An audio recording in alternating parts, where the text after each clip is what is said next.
ਅਮੀਰ ਚੌਧਰੀ ਨਾਮ ਸਾਡੇ ਕੋਲ ਆਏ ਨੇ। ਬੜੇ ਪਿਆਰੇ ਭਾਈ ਨੇ ਸਾਡੇ, ਮਿਲਣ ਵਾਸਤੇ ਆਏ ਨੇ। ਸੁਲਤਾਨ ਸਾਹਿਬ ਦੇ ਬੜੇ ਜਾਣਨ ਵਾਲੇ ਨੇ। ਔਰ ਇਨਸ਼ਾਅੱਲਾ ਜਿਸ ਟਾਈਮ ਕੋਈ ਪਿਆਰਾ ਭਾਈ ਆਏ ਤਾਂ ਮੁਲਾਕਾਤ ਕਰਾਂਗੇ ਸਾਹਮਣੇ ਜੀ। ਅੱਜ ਅਸੀਂ ਆਏ ਸਾਂ ਆਪਣੇ ਚੈਨਲ ਦੀ ਵਸਾਤਤ ਨਾਲ ਕਾਸਮਾਬਾਦ ਦੇ ਵਿੱਚ।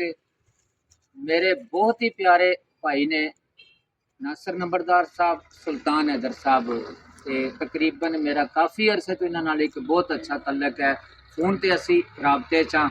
ਉਸ ਤੋਂ ਇਲਾਵਾ ਵੀ ਗਾਹੇ ਬਗਾਹੇ ਕਿਸੇ ਪ੍ਰੋਗਰਾਮ ਦੇ ਵਿੱਚ ਸਾਡੀ ਮੁਲਾਕਾਤ ਹੋ ਜਾਂਦੀ ਤੇ ਬਹੁਤ ਖੁਸ਼ਗਵਾਰ ਮੂਡ ਵਿੱਚ ਸਾਡੀ ਮੁਲਾਕਾਤ ਅੱਗੇ ਵੀ ਹੋਈ ਹੈ। ਅੱਜ ਇੱਥੇ ਆਇਆ, ਇਹਨਾਂ ਨੇ ਬਹੁਤ ਅੱਛੇ ਤਰੀਕੇ ਨਾਲ ਸਾਨੂੰ ਵੈਲਕਮ ਕੀਤਾ ਤੇ ਅਸੀਂ ਤਹਿ ਦਿਲ ਨਾਲ ਇਹਨਾਂ ਦੇ ਸ਼ੁਕਰਗੁਜ਼ਾਰ ਹਾਂ ਕਿ ਫਸਲਾਂ ਦਾ ਮੌਕਾ ਹੈ, ਜ਼ਿਮੀਂਦਾਰ ਘਰਾਣੇ ਨਾਲ ਦੋਵਾਂ ਸ਼ਖਸੀਅਤਾਂ ਦਾ ਤਲਕ ਹੈ ਤੇ ਇਹਨਾਂ ਨੇ ਆਪਣੇ ਜਿਹੜਾ ਕੀਮਤੀ ਟਾਈਮ ਦੇ ਵਿੱਚੋਂ ਸਾਡੇ ਵਾਸਤੇ ਟਾਈਮ ਕੱਢਿਆ। ਘੰਟਾ 2 ਹੋ ਗਏ ਨੇ ਸਾਨੂੰ ਇੱਥੇ ਆਇਆਂ ਨੂੰ ਤੇ ਇਹ ਸਾਡੇ ਕੋਲ ਨੇ, ਗੱਪ ਲਾ ਰਹੇ ਹਾਂ।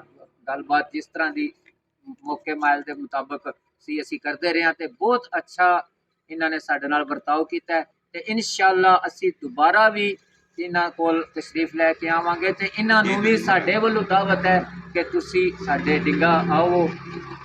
ਜ਼ਰੂਰ ਇਹ ਨਹੀਂ ਕਿ ਅਸੀਂ ਬੁਲਾਈਏ ਤੇ ਆਵੋ, ਤੁਸੀਂ ਵੈਸੇ ਵੀ ਉਸ ਇਲਾਕੇ ਦੇ ਵਿੱਚ ਆਵੋ ਤੇ ਸਾਡੇ ਵੱਲੋਂ ਤੁਹਾਨੂੰ ਪਹਿਲੇ ਤੇ ਵੈਲਕਮ ਹੈ ਕਿ ਤੁਸੀਂ ਬਿਲਾ ਝਿਜਕ ਸਾਡੇ ਕੋਲ ਆ ਸਕਦੇ ਹੋ। ਸਾਡੇ ਨਾਲ ਬਗੈਰ ਰਾਬਤਾ ਕੀਤੇ ਤੋਂ ਵੀ ਤੁਸੀਂ ਆ ਸਕਦੇ ਹੋ। ਅਸੀਂ ਤਾਬੇਦਾਰ ਹਾਂ। ਜ਼ਰੂਰ ਇਨਸ਼ਾਅੱਲਾ ਜੀ ਸੁਲਤਾਨ ਸਾਹਿਬ, ਤੁਸੀਂ तो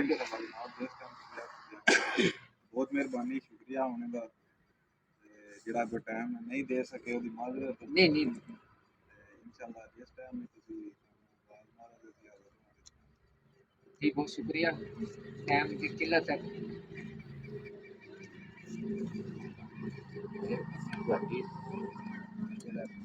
नासा है।